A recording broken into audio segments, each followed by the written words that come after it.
Media के सभी दर्शकों को मेरा नमस्कार।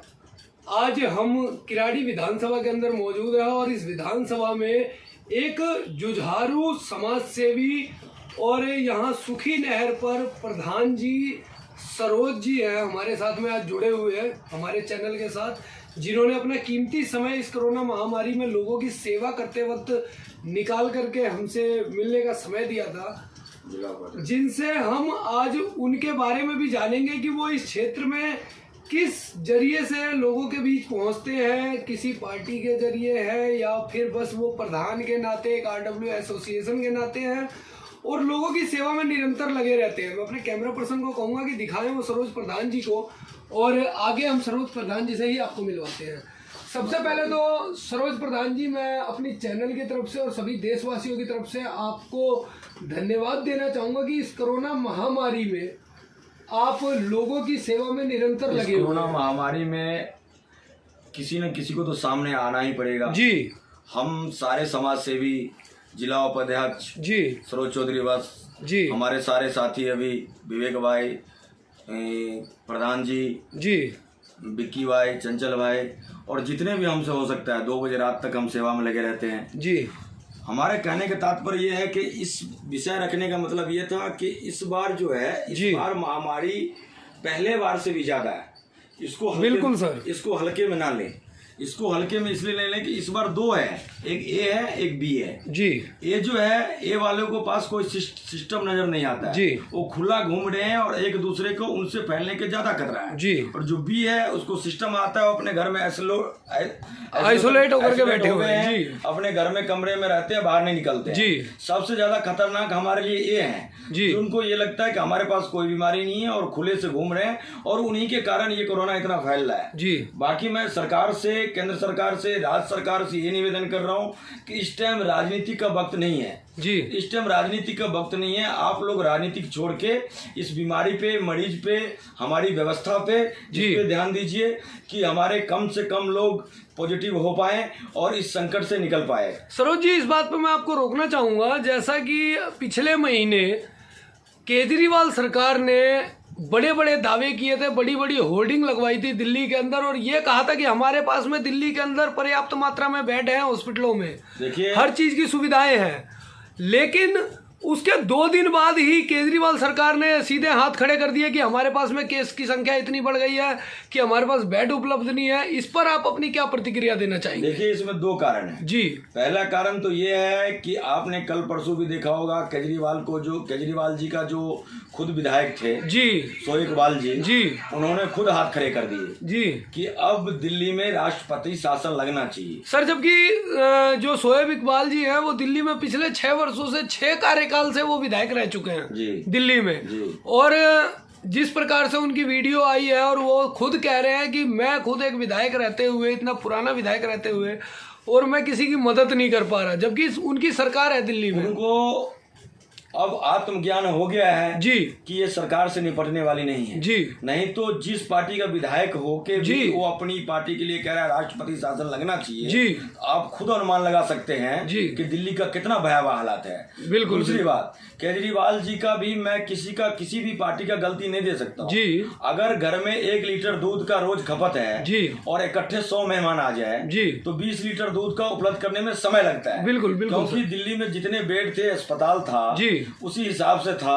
अब मैं केंद्र सरकार, राज्य सरकार से क्या गलती हुई है जी उस विषय पे बात करना चाहता हूँ जी। आप बताएं। पहला कोरोना महामारी आया जी, हमने सोचा ये महामारी चला गया जी, बिल्कुल। लेकिन उस पे अगर सरकार ध्यान देते जी तो बहुत कुछ होता। 1 साल का समय था हमारे पास जी, हॉस्पिटल बनता, ऑक्सीजन का सब कुछ होता। जैसे इस टाइम रात दिन हम लोग जगे हुए हैं जी, किसी को भी जरूरत पड़ता है ऑक्सीजन के लिए, जितना हमारी पैरवी है, हमारी हिम्मत है, हमारी मेहनत है, जितना हमसे हो सकता है हम 24 घंटा कर रहे हैं और उसके लिए हमेशा हम साधन का वो करवा रहे हैं। यहाँ बड़े बड़े लोग जा रहे हैं इस टाइम। जब नेता पे बात आई है कि बड़े बड़े नेता जा रहे हैं जी, जब देश थोड़ा सा हिला है जी। लेकिन मैं दोनों सरकार से, केंद्र सरकार और हर राज्य सरकार से निवेदन कर रहा हूँ कि इस टाइम राजनीतिक ना करें, क्योंकि देश की हालात बहुत भयावह है। अच्छा सरोज जी, आपसे मैं एक चीज और जानना चाहूंगा कि जैसे आपकी किराड़ी विधानसभा में रजिस्टर्ड 106 कॉलोनियां हैं और इन सभी कॉलोनियों के अंदर मजदूर वर्ग के लोग सबसे ज्यादा रहते हैं।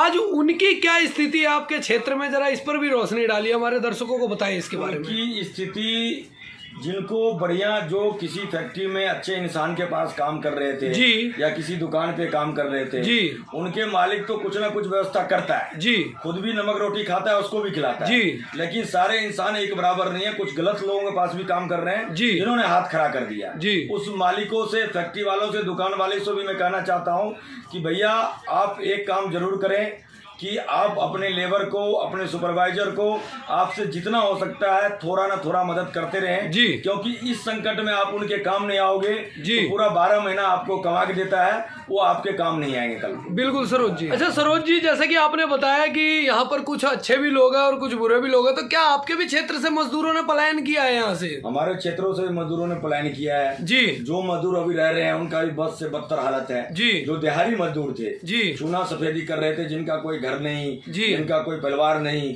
आज यहाँ काम किया कल वहाँ काम किया, उनकी स्थिति बहुत भयावह है जी। देखो इसमें 2 लोग मरेंगे जी, या तो मजदूर मरेंगे, मजदूर तबके के लोग होंगे, मीडियम क्लास के आदमी मरेंगे जी, जिनका फैक्ट्री बंद है, काम बंद है जी, पिछले साल का नुकसान पूरा नहीं हुआ जी, इस साल का नुकसान वो कहाँ से झेल पाए।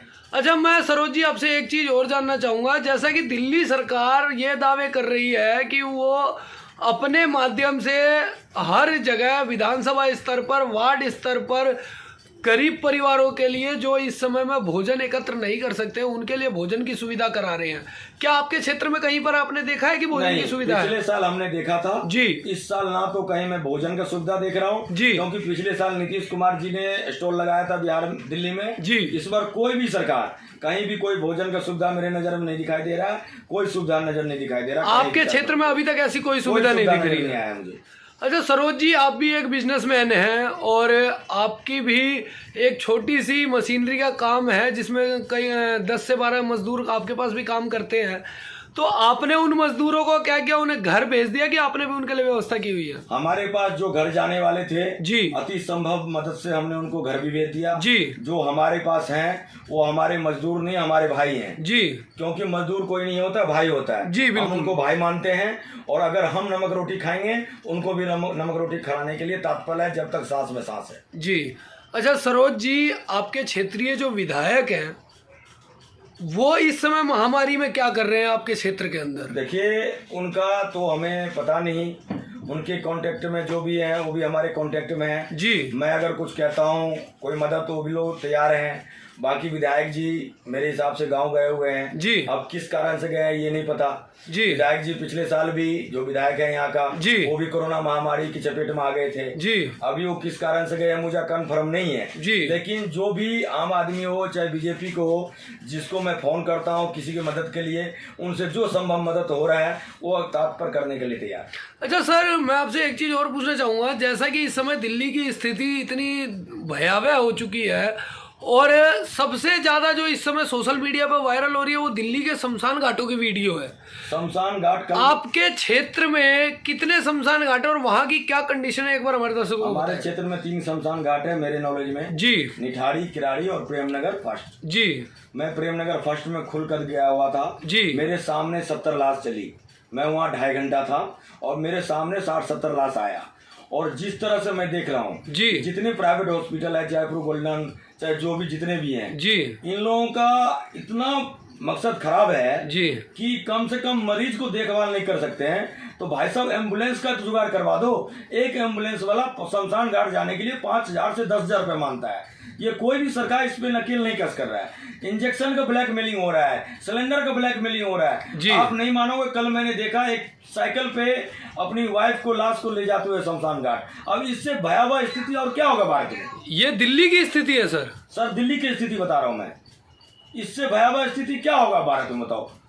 अच्छा सर, एक चीज और, जब आपने ऐसी स्थिति बताई है तो मैं आपसे एक प्रश्न और करना चाहूंगा कि जिस प्रकार से ये एम्बुलेंस वाले 5,000 से 10,000 रुपए ले रहे हैं बॉडी को शमशान तक पहुंचाने में, तो शमशान में जब हमारे हिंदू धर्म के रीति रिवाज के अनुसार अंत्येष्टि की प्रक्रिया की जाती है तो वहां पर भी लोगों से क्या खर्चा लिया जा रहा है शमशान में? वहाँ पे शमशान घाट में भी ब्लैक मेलिंग चल रहा है जी। जहाँ तक मुझे पता चला है वहाँ पे भी बहुत सारी ऐसी खबर आई है जी कि शमशान घाट में लाश को जलाने के लिए भी कहता है भाई 200 रुपए 500 रुपए दे दो तो तुम्हारा लाश आगे कर दूंगा। अच्छा। मैं उन लोगों से एक ही संदेश कहना चाहता हूँ कि भाइयों, आप जो इस कोरोना महामारी में लाश के साथ या बॉडी के साथ या किसी आत्मा के साथ खिलवाड़ कर रहे हो तो आप अपने लिए भी कफन खरीद के अपने घर में खरीद लो जी। कि वो भी इंसान है, कल उसकी तो कल आपकी ही बारी है जी। किसी के साथ भी कुछ हो सकता है। लेकिन केंद्र सरकार, राज्य सरकार से फिर विनम्र निवेदन है कि आप एक बार ध्यान दें, स्थिति बहुत भयावह हो चुकी है, किसी के पास कुछ नहीं है। किसी को ये नहीं पता था दिल्ली के लॉकडाउन जो लगाया गया इसके मैं इसलिए खिलाफ हूँ, किसी को 5 दिन का टाइम नहीं दिया गया, बोला 3 दिन के लिए, फिर 1 हफ्ता के लिए, और अब खबर आ रही है 1 हफ्ता फिर बढ़ गया। सर जैसे कि आज फिर 1 हफ्ता बढ़ा दिया गया है लॉकडाउन को, तो इस पर आप क्या प्रतिक्रिया देना चाहिए? भयावह स्थिति हो जाएगा। एक से एक व्यापारी आदमी जिसके घर में पैसे नहीं है, उसको पता नहीं था लॉकडाउन लग जाएगा जी। उसके घर में इतना परम स्थिति है, वो अपना घर चलाएगा या अपने मजदूर का घर चलाएगा जी। सरकार इस पे पूरा ध्यान दे और सरकार के मेरे आवाज से सरकार तक जाए। और मैं हाथ जोड़ के अभिनंदन करता हूं सरकार से कि आप इलेक्शन में जितना एक्टिव होते हैं जी उतना इस टाइम एक्टिव हो जाए। अच्छा सरोज जी, इलेक्शन की अगर आप बात करते हैं तो इलेक्शन में हर पार्टी करोड़ों रुपया खर्च कर देती है इलेक्शन जीतने के लिए। अगर वो पैसा इस समय खर्च करे तो आप क्या मानते हैं? मैं मानता हूं कि हर इलेक्शन में जी करोड़ों रुपया खर्च करती है। आप 50 लोग ही खर्च कर 50 लाख खर्च कर दो जी। आप इलेक्शन में हर बूथ के बाहर टेंट लगा के रहते हो जी। आप हर कॉलोनी में आज एक टेंट लगा दो जी। कम से कम आपका नाम हो ना हो लेकिन आपके बच्चों को भला जरूर होगा जी। सरोज जी, चलते चलते आखिरी सवाल आपसे, इस समय में केंद्र सरकार जिस प्रकार से कह रही है कि आज 1 मई हो गई है और 1 मई से हमारे 18 साल से ऊपर के देशवासियों को वैक्सीन लगवानी है और हॉस्पिटलों में उनके लिए वैक्सीन पहुंचाई जा रही है, बहुत से लोग हैं कि जो वैक्सीन का नाम सुनते ही घबरा जाते हैं कि भाई वैक्सीन लगवाने से हमारी कहीं मृत्यु ना हो जाए, हमारे को कोई बीमारी ना हो जाए। ऐसे लोगों के लिए आप क्या कहना चाहते हैं? पहली बात तो आपको पहला सवाल पे आता हूं मैं जी, कि जो वैक्सीन 1 मई से लगाने का वादा किया गया जी था, इस पे रजिस्ट्रेशन पे आप अगर उस पे जाओगे जी तो जल्दी तो आपको रजिस्ट्रेशन नहीं होगा जी। अगर गलती से आपका रजिस्ट्रेशन भी हो गया जी तो आपके बूथ पे हर बूथ पे हर राज्य में अभी तक वैक्सीन नहीं उपलब्ध हो पाया जी। आज भी केजरीवाल जी ने बोला कि हमारे दिल्ली में आज से वैक्सीन लगना था लेकिन नहीं हो पाया है जी। तो मैं सबसे पहले केंद्र सरकार से ये कहना चाहता हूँ पहले हर राज्य में वैक्सीन ज्यादा से ज्यादा उपलब्ध करवाएं, वैक्सीन की उपलब्धता करवाएं उपलब्धता। और जो रजिस्ट्रेशन है उस रजिस्ट्रेशन का साइट का और खुलवाएं, 2-4 साइट और चालू करें जी कि आदमी आराम से अपना रजिस्ट्रेशन करवा सकते हैं। और सर, जो लोग वैक्सीन लगवाने में भी डर रहे हैं उनके लिए आप क्या संदेश देना? मैं ये संदेश देना चाहता हूँ, ये सारी अफवाह था जी, कुछ पार्टियों ने मिलकर अफवाह किया था जी। 17 देशों ने माना मेड इन इंडिया वैक्सीन जो बना है जी, वो वैक्सीन इसको परीक्षण किया गया तो ये 17वें नंबर पे सबसे ऊपर निकला जी। इस वैक्सीन में 70% बचने की उम्मीद है, कोरोना को भागने की उम्मीद है जी। आप निसंकोच जाए और वैक्सीन लगाएं, इसमें कोई खतरा नहीं है। पूरा देश ने इसको सैल्यूट किया है। मेड इन इंडिया को वैक्सीन सबसे नंबर 1 पे है। सरोज जी, एक बार हमारे दर्शकों को ये रजिस्ट्रेशन की प्रक्रिया भी आप अपने माध्यम से समझा दें। रजिस्ट्रेशन का प्रक्रिया जो आप साइट पे जाएंगे जी कोरोना वैक्सीन पे जी आपको मिल जाएगा, लेकिन 2-4 दिन में मैं चाहता हूं कि 2-4 रजिस्ट्रेशन का किसी और नाम से जी और खोला जाए जो हमारे भाइयों को कोई दिक्कत ना हो। अब हमारे साथ विवेक भाई हैं, समाज सेवी जी, और हमारे साथ अमित प्रधान जी हैं, विक्की भाई हैं, चंचल भाई हैं, ये भी अपनी बात कुछ समाज के ऊपर रखना चाहते हैं। हमारे साथ में समाज सेवी विवेक झा जी जुड़ चुके हैं। विवेक जी, जैसा कि अभी सरोज प्रधान जी ने कई मुद्दों पर रोशनी डाली है, आप भी उनके साथ में क्षेत्र में लगे रहते हैं, आप अपनी तरफ से जो सरकार की तैयारियां चल रही है उस पर कुछ प्रमुख बिंदुओं पे हमारे दर्शकों को आप बताएं। सर्वप्रथम हमारे बीच में उपस्थित सरोज चौधरी वत्स जी, जिला उपाध्यक्ष कंझावला जी, प्रधान है सुखीनहर मार्केट एसोसिएशन के, प्रसिद्ध समाज सेवी और प्रधान अमित यादव जी जी, प्रसिद्ध समाज सेवी विक्की पाठक जी, हमारे कॉलोनी के मिथिला विहार के युवा साथी हमारे परम आदरणीय मित्र चंचल भाई और प्रवीण मिश्रा जी, जब से यह स्थिति कोरोना की जी भयानक बनी है और बनती जा रही है जी, हमारे जितने भी साथी हैं, तकरीबन हमारे टोटल 26 प्रधानों की टीम है किराड़ी विधानसभा के अंदर जी और हम सभी लोग निरंतर जनता के साथ बिल्कुल अटैच हैं। टेलीफोनिक सर्विस ज़्यादा देते हैं जी मास्क, सैनिटाइजर और साथ में जो टेम्परेचर मीटर है ये भी, जी इसकी भी सुविधा हम लोग जनता को प्रोवाइड करवा रहे हैं। साथ में सरकार के जितने भी गाइडलाइन आते हैं, चाहे ऑफिशियली ऑर्डर हो, चाहे सोशल मीडिया के माध्यम से ऑर्डर हो, चाहे लाइव टेलीकास्ट के माध्यम से ऑर्डर हो, जितने भी ऑर्डर के साथ साथ जो भी गाइडलाइन सरकार की आ रही है हम सभी लोग जनता के बीच में पहुंचाने का काम कर रहे हैं जी। और अभी जो सबसे बड़ी दिक्कत आई है वो ये आई है सिर्फ कम्युनिकेशन गैप की जी, केंद्र सरकार की और राज्य सरकार की, और साथ में इस भयानक स्थिति में जी सुप्रीम कोर्ट द्वारा जी केंद्र सरकार की साजिश से, जी साफ शब्दों में कह सकता हूँ, जी जो इन्होंने दिल्ली सरकार को जो एलजी के हवाले किया है, क्योंकि ये चीज ये आप ऑफिशियली ऑर्डर जी आप जब कोरोना की स्थिति जब सामान्य हो जाती तभी भी आप कर सकते थे। बिल्कुल सर। ऐसा कोई सरकार नहीं है जो ये चाहती है कि उसके राज्य में जनता की मौत हो, वो भी भयानक मौत हो। लेकिन चूंकि दोनों केंद्र और राज्य, केजरीवाल सरकार और मोदी सरकार के बीच में जो कम्युनिकेशन गैप हुई है, उसके कारण आज दिल्ली की जो स्थिति है वो दिन प्रतिदिन भयानक होती जा रही है। इसलिए मैं सभी साथियों से निवेदन करता हूँ कि यह समय राजनीति वाला समय नहीं है। राजनीति जब सभी साथी लोग जिंदा रहेंगे, पक्ष विपक्ष होती रहेगी। सभी साथियों से निवेदन करता हूं कि एक साथ, एक दिल और एक आवाज में सभी लोग साथ आए, सभी पार्टी के लोग साथ आए, सभी अफसर के सब जितने भी अफसर हैं वो सब लोग साथ आए, और साथ में जितने भी वर्ण हैं हमारे भारतवर्ष के अंदर, सब लोग साथ मिलके इस भयानक महामारी से हम लोग कैसे बचें उसके ऊपर चर्चा करें, और जो भी सरकार की गाइडलाइन है उसको हम सभी लोग फॉलो करें। सर, आपके क्षेत्र में भी जहाँ पर आप रहते हैं वहाँ पर घनी आबादी का क्षेत्र है, वहाँ पर मजदूर वर्ग के लोग ज़्यादा रहते हैं, तो आप अपने क्षेत्र के अंदर किस तरीके से लोगों को जागरूक कर रहे हैं, एक बार हमारे दर्शकों को वो भी बताएं। जितने भी हमारे मजदूर भाई हैं उनको अगर किसी भी चीज़ की अगर आवश्यकता होती है, चाहे पैसे से होती है, चाहे राशन से होती है, चाहे उनको अगर बिहार जाना होता है जी, तो हमारे जो अभिभावक तुल्य हैं श्री रामदयाल महतो जी, उनका बस चलता है लोरिक ट्रेवल्स जी, उनके माध्यम से नव मिथिलांचल बस सर्विस के माध्यम से जो मजदूर जो बिहार जाने की स्थिति में है, जो अपने परिवार के साथ बिहार की ओर, क्योंकि लॉकडाउन बढ़ी है दिल्ली के अंदर और बढ़ने की उम्मीद है जी, तो हमारे जितने भी साथी हैं उनके सहयोग से, उन लोगों के विशेष सहयोग से हम सभी लोग ज्यादा से ज्यादा मजदूरों को जी, अगर उनके पास पैसा होता है तो वो खुद, अगर नहीं होता है तो हम लोग आपस में मैनेज करके, हम जितने भी प्रधान हैं हम सभी लोग आपस में मैनेज करके, और जो उनकी जो बस की जो टिकट होती है उसमें महतो जी के द्वारा हम लोग को भी कंसेशन मिला हुआ है कि अगर किसी व्यक्ति को अगर जरूरत है तो आप कंसेशन के तहत उनको बिहार आप लोग भेज सकते हैं, क्योंकि महतो जी बिहार में। सर, मैं आपको यहाँ पर रोकना चाहूंगा, ये तो रहा कि मजदूरों को आप पलायन करा रहे हैं दिल्ली से, उन्हें यहाँ पर रोक करके और उनके लिए आप किस तरीके से उन्हें समझा रहे हैं कि आप रुकिए यहाँ पर, यहाँ से आप बाहर ना जाएं, और यहाँ पर उनके लिए की जो स्थिति है राशन पानी की मुहैया कराना बीच में जंग जी है। जी, अभी कोई साथी को अगर लगता है कि वो अगर गांव में सुरक्षित है तो हम उस व्यक्ति को बिल्कुल ही नहीं रोक रहे हैं जी, कि आप लोग अभी किराड़ी में रहें जी, उनसे हाथ जोड़ के निवेदन करते हैं, क्योंकि उनकी फैमिली गांव में रहती है जी, और वो लोग अकेले रहते हैं, और एक चूंकि ये जो क्षेत्र है हमारा जी, ये घनी आबादी वाला क्षेत्र है जी, और पिछले एक सप्ताह में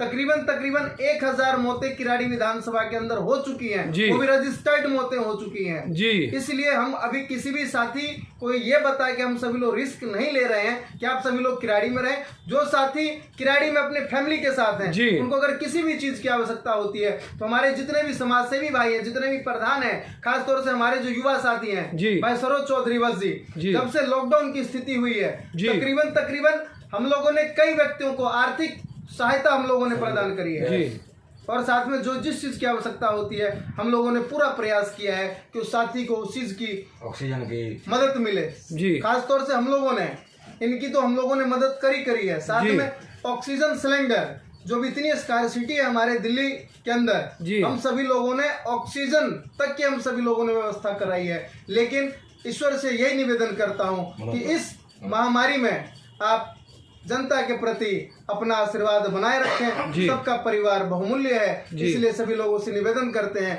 कि अभी अपने घर में रहें और सुरक्षित रहें और जीवन जिए अपने परिवार के साथ। यही अभी मंत्र है कोरोना से बचने का। बहुत बहुत धन्यवाद। हमारे साथ में अब अमित प्रधान जी जुड़ चुके हैं, जो कि इंदिरा एनक्लेव किराड़ी विधानसभा से हैं। ये भी एक समाज सेवी के रूप में यहाँ क्षेत्र में कार्यरत हैं। सर, आप यहाँ के लोगों के लिए कितने घंटे सेवा देते हैं और किस माध्यम से देते हैं, हमारे दर्शकों को बताएं। सर, हमारे साथ में पहले मौजूद आपका बहुत बहुत धन्यवाद। आपने अपना कीमती समय निकालकर हम लोगों के साथ में आए कोरोना काल में। और सर्वप्रथम हमारे परम मित्र और आदरणीय हमारे भाई, बड़े भाई सरोज चौधरी वत्स प्रधान जी जिला उपाध्यक्ष, उनका बहुत बहुत आभार, जो 24 आवर्स हम भाइयों को साथ लेकर, हम सभी भाई एक साथ मिलकर जहां जिस चीज़ की ज़रूरत पड़ती है हम लोग उस चीज़ से अपने भाइयों की मदद करते हैं। समाज में किसी भी लोग को किसी भी टाइम पे ज़रूरत पड़े, हम लोगों के पास अगर सिंगल इन्फॉर्मेशन आ जाती है तो हम दिन और रात नहीं देखते हैं, हम उस समय उस सेवा में मौजूद होते हैं। अभी हाल फिलहाल में कई लोगों को हमने ऑक्सीजन सिलेंडर प्रोवाइड करवाया है और कोरोना काल के अंदर में ऑक्सीजन सिलेंडर की इतनी दिक्कत होने के बाद बिल्कुल हम स्वयं कई जगह जाकर हमने ऑक्सीजन सिलेंडर भरवाया और उनके परिवार की हमने उनकी मदद की और हमने आश्वासन दिया कि आपको जहां तक जैसी जरूरत लगे आप हमें याद कीजिएगा, हम उस समय मौजूद रहेंगे। अच्छा सर, जैसे कि आप ऑक्सीजन सिलेंडर बांट रहे हैं, इसी पर मैं एक प्रश्न आपसे करना चाहूँगा। अभी लॉकडाउन लगने से पहले तक दिल्ली में हर गली मोहल्ले में कोरोना के टेस्ट हुआ करते थे, अब ऐसा क्या कारण है कि सब जगह से टेस्टिंग बंद हो गई है? सर, टेस्टिंग कम होने का एक और कारण भी है जी। हमारे किराड़ी में 2 जगह टेस्टिंग होती है, एक निठारी डिस्पेंसरी के पास में टेस्टिंग होती है और दूसरा एक प्रेम नगर डिस्पेंसरी में टेस्टिंग होती है। तो कारण ये है कि एलटी है, उसमें उन्होंने बताया गया, 2 दिन मैं भी स्वयं उसका निरीक्षण करने गया हुआ था। कई लोग मेरे क्षेत्र में भी कोरोना की चपेट में आए थे, उनको संक्रमण महसूस हो रहा था, तो वो लोग वहाँ टेस्टिंग में गए तो टेस्टिंग उनकी 9 बजे से स्टार्ट होती है और 10 बजने पर भी टेस्टिंग स्टार्ट नहीं हुई। तो मेरे पास कॉल आया तो मैं गया तो वहाँ पता पड़ा, हमने बात करी तो अंदर उन्होंने बताया कि हमारे जो 25 LT हैं वो कोरोना की चपेट में आ चुके हैं और कोरोना की चपेट में आने के बाद में वहाँ पे LT की बहुत ज्यादा कमी हो रही है, जिस वजह से हम लोग वहां पर लोगों की जांच की कमी का सामना करना पड़ रहा है। उसके लिए उन लोगों ने माफी भी मांगी और उन्होंने ये आश्वासन दिया कि हमारे जो स्टाफ जैसे ही मौजूद होते हैं हम टेस्टिंग को जारी रखेंगे। जी सर, इस जैसे कि आज 1 मई है और दिल्ली के अंदर आने वाली 3 मई यानी सोमवार सुबह तक पहले लॉकडाउन घोषित था और आज फिर केजरीवाल जी ने आकर के और 1 हफ्ते का लॉकडाउन और आगे बढ़ा दिया है। इस पर आप क्या प्रतिक्रिया देना चाहेंगे? केजरीवाल जी ने आकर 1 हफ्ते का, आज 1 मई है, लॉकडाउन तो बढ़ा दिया जी। मगर आज 1 मई है, आज का दिन मजदूर दिवस है जी। मजदूर दिवस का दिन हमारे मजदूर भाइयों के लिए समर्पित है जी। मजदूर भाई हैं तो देश की रीढ़ की हड्डी कहा जाता है जी। यदि देश में मजदूर ना हो, मजदूर भाई ना हो हमारे, तो हमारे देश की आर्थिक स्थिति संभल नहीं सकती है जी। क्योंकि जितने भी उच्च वर्ग के व्यापारी बैठे हुए हैं वो मजदूर भाइयों की बदौलत ही अपना कार्य को संभाल पाते हैं। मगर इस टाइम की स्थिति को देखते हुए मैं ये कहना चाहता हूँ कि मजदूर भाइयों का पलायन जिस तरह से हो रहा है अपने शहर से गांव की तरफ में, वो काफी भयावह स्थिति में है। हमारे मजदूर भाइयों की सहायता के लिए हमारे केंद्र सरकार और राज्य सरकार को आगे आना चाहिए और उनके लिए जो भी संभव मदद है, जिस तरह से आप लोगों ने पिछली बार मजदूर भाइयों को रोकने का प्रयत्न किया, इस साल भी आप लोग चाहे तो प्रयत्न कर सकते हैं और मजदूर भाइयों को रोक सकते हैं। यदि मजदूर चला गया हमारे शहरों से तो हमारी आर्थिक स्थिति पे वो प्रभाव पड़ेगा कि जिसको रोक पाना हमारे लिए मुमकिन नहीं होगा।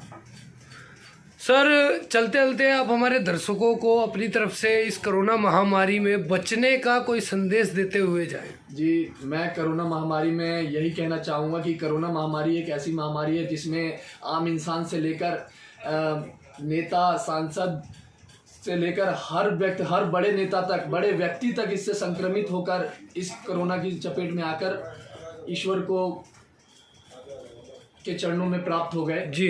तो इसीलिए मैं कहूँगा कि आप लोग जितना हो सके अपने बचाव का ख्याल रखें, अपने परिवार का ख्याल रखें, मास्क का इस्तेमाल करें और जहाँ तक जरूरी लगे तभी आप घर से बाहर निकलें, अन्यथा बेवजह आप रोड पर ना घूमें, बेवजह कहीं घूमे फिरे नहीं और अपने ख्याल रखें। हम लोग मास्क वितरण का कार्यक्रम भी कल करने जा रहे हैं। हमारे भाई सरोज चौधरी वत्स जी हैं और हमारे विवेक भाई हैं, हमारे विक्की पाठक भाई हैं, चंचल भाई हैं। हम लोग सब भाई मिलकर कल एक मास्क वितरण का कार्यक्रम करेंगे जिससे लोगों में जागरूकता भी होगी और हम लोग ये भी कहेंगे कि आप लोग अपना स्वास्थ्य का ख्याल रखिए, जितना हो सके गुनगुने पानी को पीजिए और गुनगुने पानी को पीने के साथ में अगर आपको संक्रमण थोड़ा महसूस होता है तो आप कोरोना जांच को करवाइए।